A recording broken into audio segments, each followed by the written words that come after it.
Hello everyone, in this video we will cover the topic pulmonary embolism. So pulmonary embolism की definition को समझते हैं. अब pulmonary embolism is a serious medical condition that occur when a blood clot gets stuck in one of the blood vessel in the lung. कि जो lungs होता है उसकी कोई भी ब्लड वेसल्स में कोई भी क्लॉट का फॉर्मेशन होना, जैसा कि इस इमेज में आपको दिख रहा होगा. अगर इस तरीके की कंडीशन देखने को मिलती है तो लंग के अंदर जो ब्लड फ्लो है वो बहुत ज़्यादा रिड्यूस हो जाएगा, टिश्यूज़ को ब्लड नहीं मिल पाएगा. इस वजह से पल्मोनरी एम्बोलिज्म देखने को मिलेगा. दिस ब्लॉकेज कैन रिस्ट्रिक्ट और stop the flow of blood to the lung.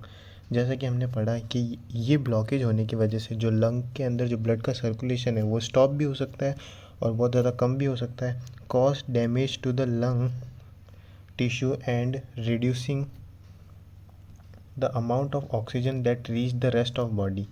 और जो बॉडी के जितने भी टिश्यूज़ हैं उनकी तरफ जो भी ब्लड फ्लो है उसको भी रिड्यूस कर देगा ये क्लॉट.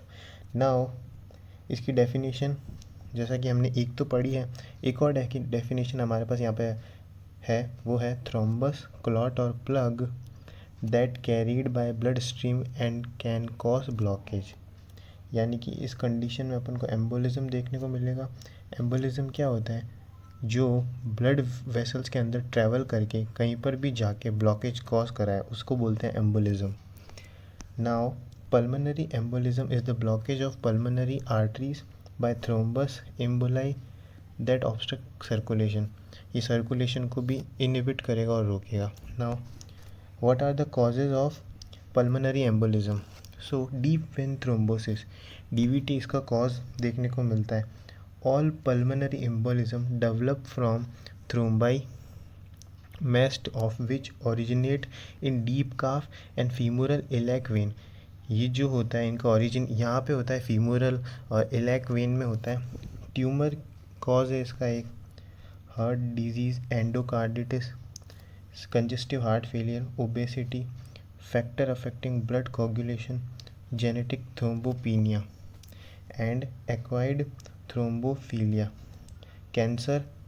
ये सारे हमारे पास इसके कॉजेज़ हैं. नाउ क्या क्या साइन एंड सिम्टम्स देखने को मिलते हैं हमें पल्मोनरी एम्बोलिज्म के पेशेंट के अंदर? सो डिस्पनिया यानी कि शॉर्टनेस ऑफ ब्रेथ, जो ब्रेथ का जो ड्यूरेशन है वो बहुत ज़्यादा छोटा देखने को मिलेगा. Severe chest pain, tachypnea and tachycardia, cough, low blood pressure, cyanosis and fatigue. ये सब हमें देखने को मिलेगा पेशेंट के अंदर.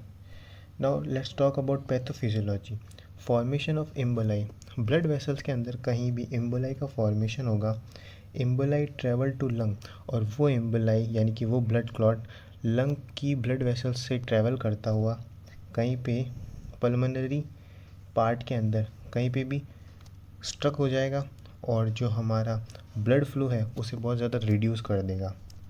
एंड दिस ब्लड ऑब्स्ट्रक्शन या ऑब्स्ट्रक्ट ब्लड फ्लो जिस वजह से होगा उसकी वजह से डिक्रीज लंग टिश्यू परफ्यूजन देखने को मिलेगा. यानी कि जो भी ब्लड फ्लो है वहाँ पे वो बहुत ज़्यादा रिड्यूस देखने को मिलेगा ब्लड वेसल्स के अंदर. Collapse blood vessels in lungs, lungs के अंदर जो ब्लड वेसल है वो कोलैप्स हो जाएगी. इस वजह से दो चीज़ें देखने को मिलेगी. एक तो इंक्रीज प्रेशर, जो ब्लड वेसल्स के अंदर प्रेशर है वो इंक्रीज़ हो जाएगा. एक लार्ज ब्लड वेसल देखने को मिलेगी. इंक्रीज प्रेशर की वजह से राइट साइडेड हार्ट फेलियर देखने को मिलेगा. एंड लार्ज ब्लड वेसल्स की वजह से एटीलैक्टेसिस की कंडीशन देखने को मिलेगी.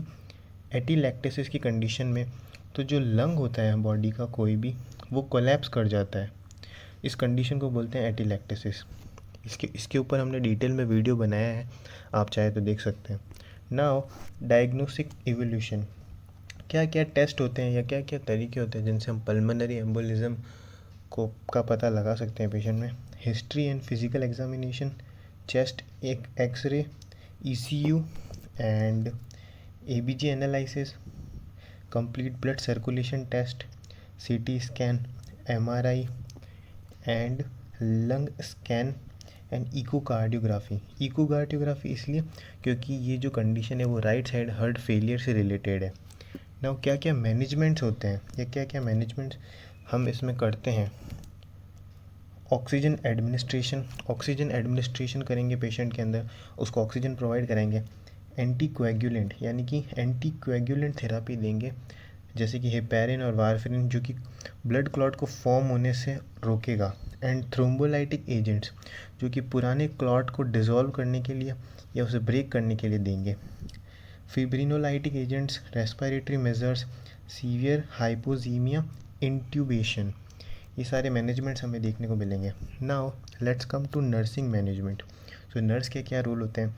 कंफर्टेबल पोजीशन देना, oxygen therapy, check vital sign, provide psychological support, bed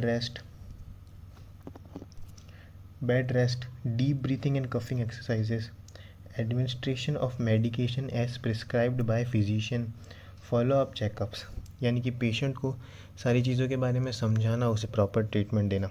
so I hope आपको पल्मोनरी एम्बोलिज्म समझ आया होगा।